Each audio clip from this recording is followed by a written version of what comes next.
Sebuah video memperlihatkan kondisi mobil pasca terjadi insiden di jalan.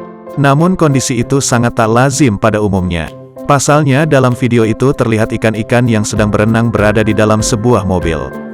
Bahkan mobil tersebut disebut mirip kolam ikan. Video itu diunggah oleh akun TikTok @novrianto menjadi viral di media sosial. Dalam video yang berdurasi 11 detik itu menunjukkan bagian dalam mobil yang penuh ikan hidup seperti kolam. Pengunggah diketahui bernama Novrianto, 27.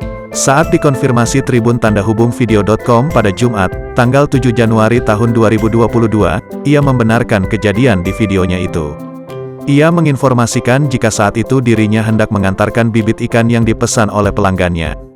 Namun, plastik packing yang berisi bibit ikan tersebut pecah, sehingga bibit ikan-ikan tersebut mengisi seluruh bagian bawah mobil miliknya.